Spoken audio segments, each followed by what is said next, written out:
Wow. Thank you. Thank you guys very much for acknowledging how special Chrissie is, and you know, she's been in this great city for a couple days now. And Chrissie, what do you think about Chicago? What do you think about this area? You've never been here? No, I've never been here, and jumped at the chance to come, and it's absolutely phenomenal. I love it, and I've had a bit of time to look around. We did the architecture tour today. We ran along Lakeshore Drive on Sunday, so I've managed to see a bit of the city, and I really, really do like it. Yeah, it looks like Chicago is responding really well. We were out on Lakeshore Drive on Sunday, and the amount of people that went by on their bikes or we passed running were just yelling for Chrissie and cheering for Chrissie. It was like she was back in Germany. All over again. back in Germany, no rest for the weary. So you're coming off a really, really big weekend in Germany, and it's just another step in this kind of storybook career, and it's a world record, and it's 7th place overall, but I think the most interesting component of it all is how you started. Can you give us a little input on how you started? Because I think it's an unbelievable story. How'd you get there? Yeah, how long have we got? I think it's till midnight. Yeah, I guess I didn't follow the stereotypical path to professional triathlon. I was a sporty kid, but I never really fulfilled my any kind of athletic potential. I think I channeled all of my obsessive compulsive behaviour, which I even had when I was that high, into my academic studies, and that's really what I wanted to do well in. So I did sport, I swam for a local club, and I did some cross-country running, but really much more for the social side than to kind of reach my potential. I did my bachelor's, went travelling. I was supposed to go travelling for 9 months and ended up being away for 2 years. And then came back and did my MA. And whilst I was away, I gained a little bit of weight. In Britain, we call it the Aussie injection. And it seems that everyone that goes to Australia ends up ballooning, and I ballooned about 10 times over.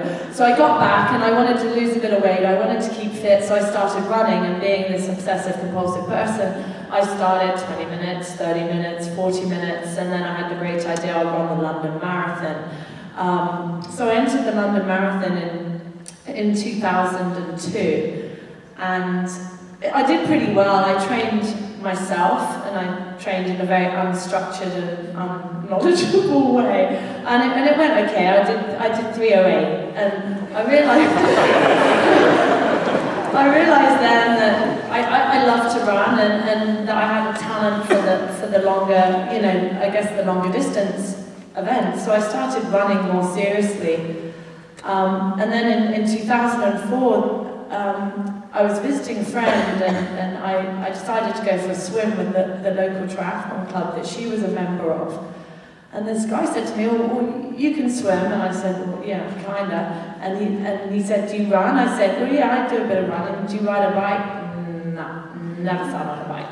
Well, apart from the ones with the tassels on the handlebars and things. But so he said, well, why don't you try a triathlon? And I said, I've never really even heard of triathlon. And this was in 2004. And within a few months, I'd borrowed a bike, which I still have. I don't know if the owners want it back. I still have it, and it weighed so much I could probably do bench press with it. And it looked like a bumblebee because it was bright yellow and black. It was basically like, look at her, she doesn't know what she's doing. And I entered a few triathlons. My first one, well, it wasn't auspicious beginnings. I wore my running shoes, had the toe clip pedals, the laces came undone, got wrapped around the cranks, and off I went. So that was the first race. The others went a bit better. I won a couple of sprint races and came top 3 in a couple of local Olympic distance races. So this is 2004. And then at that time, I was working for the UK government as a policy advisor on international development, and I loved my job. I really, really enjoyed my job. But I wanted to get some grassroots development experience, so I decided to go and live and work in Nepal. And so triathlon was kind of put on hold, and I worked in Kathmandu, and I mountain biked every single morning for 2 hours. But for me, it wasn't like training, it was just fun. I just loved to bike. I didn't have a logbook or anything like that. We just went out and we went up the mountains, we went down the mountains, and it was just a great way of meeting like local Nepali people and seeing some of the scenery. But I did realise then that I did have a talent for kind of endurance activities, especially when I could keep up or overtake a lot of the Sherpas, which were, obviously climbing Everest and things like that, and I was, biking along beside them.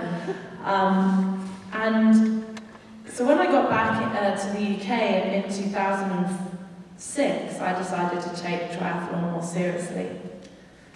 My first race probably wasn't my finest triathlon hour.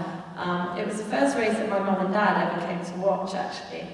And I said to them, I really want to, do well at this triathlon game, and come and watch. I'm racing this race. So we get to the race, it's absolutely pouring down with rain. I have my Bumblebee bike, and I have a borrowed wetsuit. You should never use new equipment before a race, moral of the story. I put the wetsuit on, it's, you could probably fit 2 of me in it. I get in the water, all the spare space between myself and the neoprene fills with water. I sink, raise my arm, get rescued by a kayaker, and that's the end of the first race. And my mum and dad never came to watch a race again until Kona in 2008. The next race was an Olympic distance race, and cut a long story short, I really surprised myself. I managed to win that race, and that gave me a ticket to the World Age Group Championships, which were in September in 2006. And again, I surprised myself and managed to win the World Age Group Championships. And that was, for me, the start of a very special journey. And a lot of people ask me what my best race has been, or my favourite race, and that has to be one of them, because it was the race that really opened my eyes and opened the door to professional triathlon.